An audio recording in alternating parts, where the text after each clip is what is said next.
an ancestor they knew nothing about. I went through 50-some-odd years of my life and had no clue. An inheritance they can hardly believe. What was your reaction as you opened those first boxes? It was mind-blowing. Why does Andrew Green have George Washington's will? Bare-knuckle politics, cold-blooded murder, a legacy all but snuffed out. This was a cloud of suspicion of having lived a double life. What did they do? What are the chances that those boxes would have just been trashed? Very good chance of that. What would you do? Well, it drove me crazy. How about 6,000? And what's it all worth? You think you'll ever get another auction with a story like this? I kind of doubt it.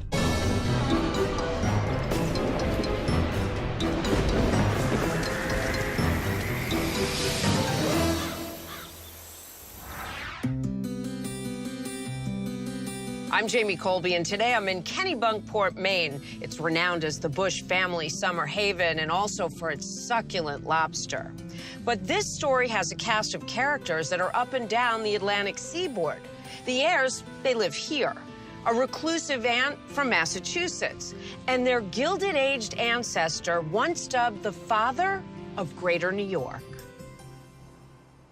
I'm John Green. And I'm Lisa Green Buchanan. I think it's fair to say that our Aunt Julie was a hoarder. And when she died in 2009, she left us a mountain of stuff to sort through. Oh, what a great house. Thank you. Welcome to Kennebunkport. John and his sister Lisa belong to a New England family whose history goes back to Mayflower days, but whose legacy had been largely forgotten. In 2005, that reclusive aunt I mentioned, Julie Green, is diagnosed with cancer, and John moves her from the Boston area into a condo up here in Maine, where the siblings can help care for her. It's a big job to be a caregiver. I never thought of it that way. She had nobody else. What was she like? She was single and independent. Never married? No. No children? Did not want children. Nor does Aunt Julie want anyone to get rid of all her stuff. Even when we moved everything out of that house, we had a dumpster put in there, and she would guard the dumpster. She would make sure we wouldn't throw anything out. So the basement of Julie's condo gets overwhelmed with stacks of boxes and books and who knows what else. John, what are the chances that if you and your sister didn't care for Aunt Julie, that those boxes would have just been trashed? Very good chance of that. In her last years, the tight-lipped Aunt Julie does drop references to their ancestor. She says accumulated much of it all. The only thing she would say is Uncle Andrew this, Uncle Andrew that. We'd tease her that she was living in the past. You know, you're talking about all these people that aren't here anymore, and little did we know why. Aunt Julie dies in 2009 at the age of 73. Everything was left to my sister and myself. When we started opening boxes, we still didn't know exactly what we had at that time. First, they have to separate the wheat from the chaff. And there's plenty of chaff. Decades of old knickknacks, newspapers, mail, and clothing. How many boxes are we talking about? Hundreds. Among the boxes, Lisa discovers this book, which gives them a clue of what's to come. It's a family journal going back to the 19th century. This is so cool. This is a caricature of Andrew Green, known as the father of Greater New York. I'm from New York. I'd never heard of him. Did you know much about him before? No, we didn't. That's when I started to go down the rabbit hole. They learn that this guy, their great-great-great-uncle, Andrew Green, was born in 1820 in an area known as Green Hill in Worcester, Massachusetts. He had 10 brothers and sisters. His father was a lawyer.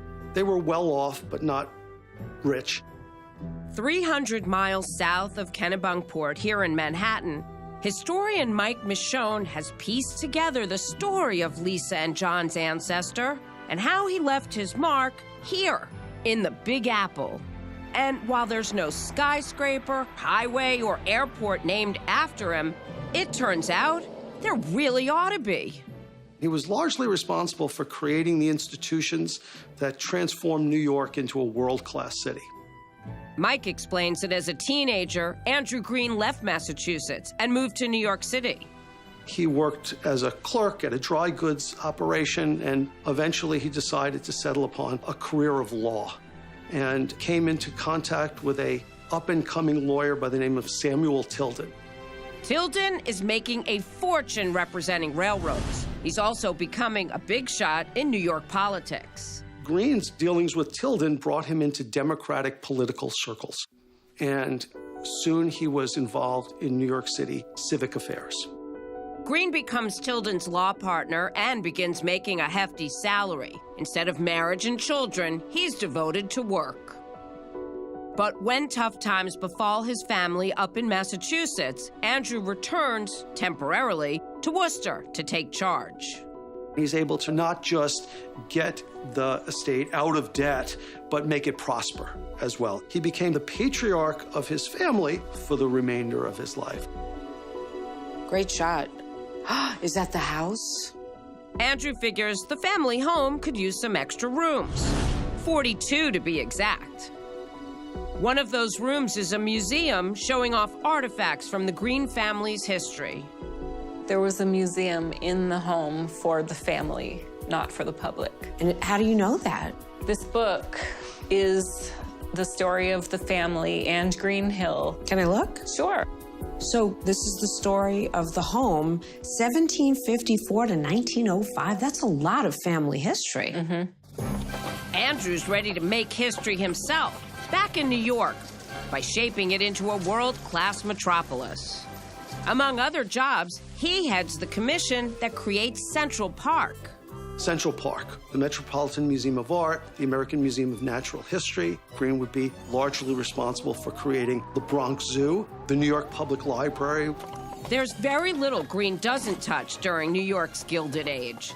In 1871, when city coffers are almost bankrupt, he becomes the city's comptroller. Andrew Greene needed to be escorted by a ring of mounted policemen as he was approaching the comptroller's office on his first day of work. This was a blood sport in this era.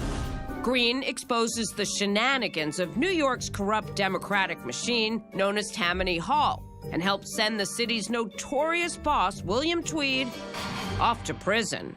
Oh, and one other little achievement. It was Greene's efforts to get New York to expand beyond the borders of Manhattan Island and to annex the municipalities around New York Harbor, which included the city of Brooklyn, and make that all one giant metropolis. So how could his own family, 100 years later, not know all about him? Could it have anything to do with the way Greene died?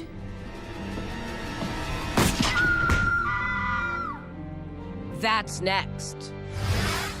But first, our strange inheritance quiz question. In the presidential election of 1876, Andrew Greene's law partner, Samuel Tilden, won the popular vote, but lost to Rutherford B. Hayes. What's one reason it was called the fraud of the century? Misleading ballots in Florida, dead voters in Chicago, or a corrupt bargain in the House of Representatives? The answer after the break.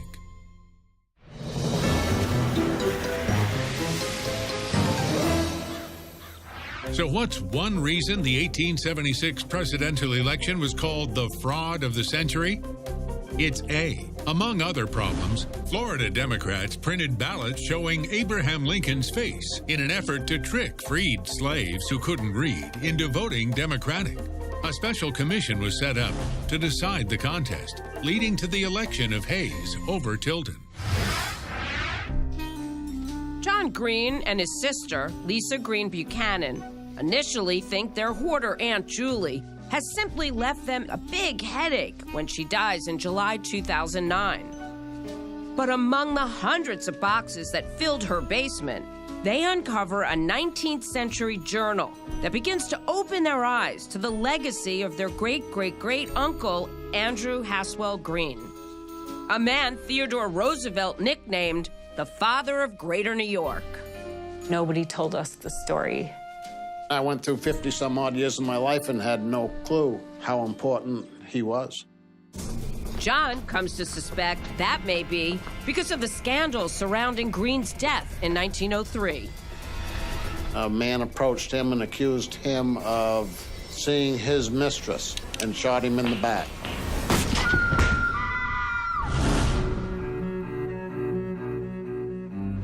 The stranger, his name was Cornelius Williams, shot Andrew Green 5 times, killing the man instantly. He made no attempt to escape, made no attempt to deny what he had done. The confessed killer claims Green and a brothel owner named Bessie Davis were part of a conspiracy against him. Newspapers across the country relish the salacious story. This was a very troubling, mysterious set of circumstances. And Andrew Green was under this cloud of suspicion of having lived a double life. The police determined Green was a victim of mistaken identity. Or was it payback from the political machine that he had taken down? Whatever the case, the damage to his once spotless reputation is done. Plans to erect memorial gates in his honor at the entrance to Central Park evaporate. In Worcester, Green's mansion is sold to the city and later demolished. Gradually, even his own kin forget all he accomplished and left behind. The effects of an important man boxed up in cardboard.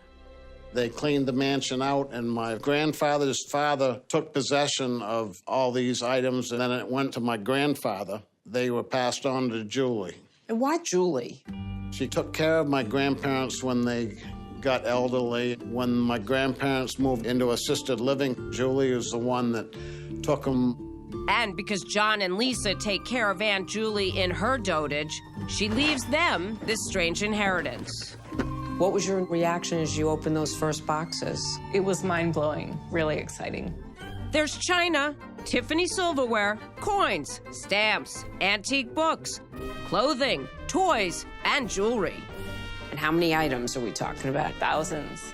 So after tossing Aunt Julie's actual junk, including decades of old newspapers and mail, they reach out to Richard Oliver, a family friend and local auctioneer.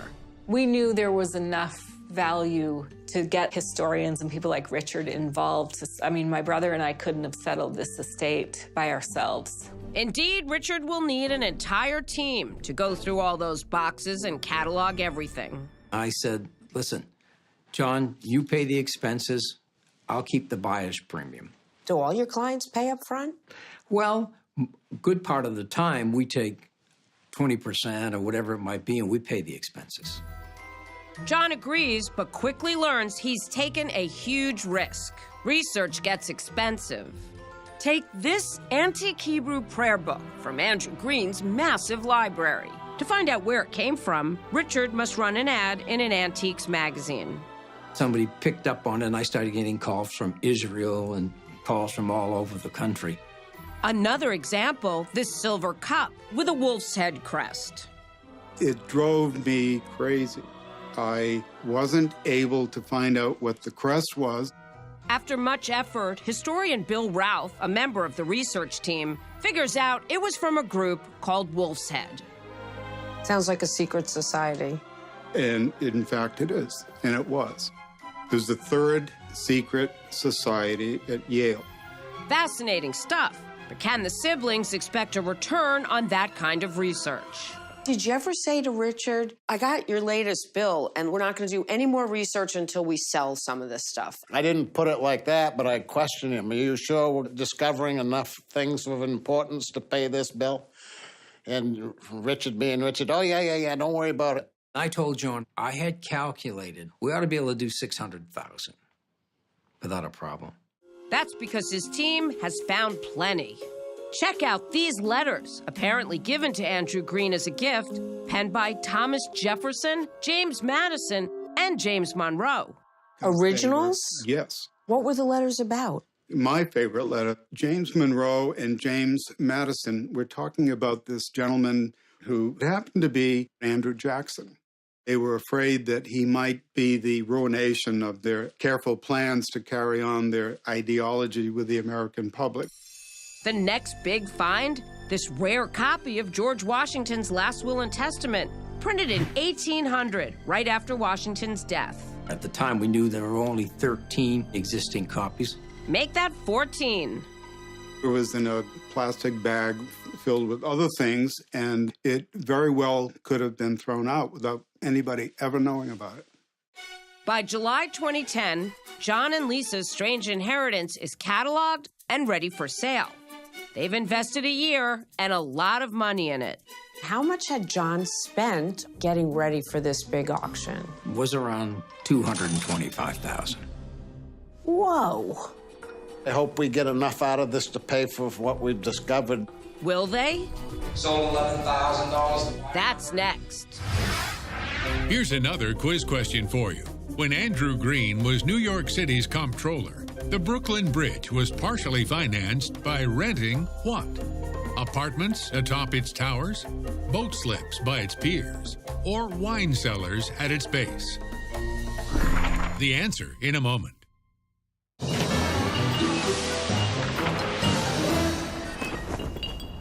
So, how was the Brooklyn Bridge partially funded? It's C, renting wine cellars at the base of the bridge. The granite-enclosed spaces maintained a 60-degree temperature, even in hot summer months. It's September 2010, and John Green and his sister Lisa are preparing to auction off thousands of items they inherited from their Aunt Julie. Many belong to their great-great-great-uncle Andrew Green, the long-forgotten father of New York City. They decide everything must go. Well, almost everything. These are dueling pistols. When you had to settle a score back in the 1700s, these are the dueling pistols that you used and the powder flask that goes with it. Now, why would you keep these? I'm a gun nut, so I thought it was kind of cool to have dueling pistols. The stakes for the auction are high. To appraise and catalog the collection, the Greens have spent $225,000. Every box was another, you never knew what you were going to get into. The big question now, will the auction bring in the money they need to break even? Here we are, we've extended a lot of time and a lot of money and a lot of resources just to get to this far. Was it important for you to recover enough from the auction to cover your expenses? Very important. Lot number 22 and start that lot of bidding. And how much I get bidding where? John frets as auctioneer Richard Oliver unloads antique toys, dolls, and music boxes for just a few $100s apiece. It was a slow start, like, oh boy, is this going to come into it? Next on the auction block, that silver cup that Bill Ralph finally determined was from a Yale secret society. Even that only fetches $1,000. They're a long way from the $225K John and Lisa paid up front to get their strange inheritance ready for auction. And a far cry from the minimum of $600,000 the auctioneer predicted. And then, with one surprising bid, everything starts turning green. None of us thought it was going to go for what it went for. That's next. What's your strange inheritance story? We'd love to tell it. Send me an email or go to our website, strangeinheritance.com. Now, back to Strange Inheritance. It's September 2010, and John Green and his sister Lisa Green Buchanan are wondering if they're going to be able to cover the $225,000 they've spent preparing their strange inheritance for auction. We had to pay for this somehow. At first, the sale moves slowly and ekes out only a few $1,000s, nowhere near what they need. What was the moment at which it picked up? One of the most exciting was the small Hebrew book that they found. None of us thought it was going to go for what it went for. The rare 17th century Hebrew prayer book, a gem from Andrew Green's vast book collection? $33,000. That copy of George Washington's last will and testament, $16,000. A single letter from Thomas Jefferson to President Monroe, $13K. All of the presidential letters together, just under 70 grand. 9 booklets from 19th century India fetch $11K. A cherry tea table, $9,000. This Windsor high chair goes for $11,500. The sales just keep ringing up. The final tally at auction's end, $700,000. So were you pleased or disappointed? Oh, very pleased. The things in that auction needed to go to people who cared for them so the general public could see it. In fact, the New York Public Library buys a bundle of letters written by Green himself for only $500, a bargain for the guy who helped create the library in the first place. If it wasn't for him, who knows what Central Park would be? He brought the 5 boroughs of New York together to make one city. This is a lot of history. We told you how John kept those dueling pistols. John's sister, Lisa, keeps something too. That dusty old journal that reconnected her to the Green family legacy. I learned a lot while we were going through this process. It's pretty astounding, and there's no way to deny where I came from anymore, the more I learned. In 2012, New York City finally got around to funding a small Andrew Green Park here along the East River for $5 million. But then the city realized that the pilings along the river would need repairs, costing another $15 million. So for now, Andrew Green has a dog run and a beautiful view to honor him. And his story, which was in storage for more than 100 years, is finally out of the box. I'm Jamie Colby for Strange Inheritance. Thanks so much for watching, and remember, you can't take it with you.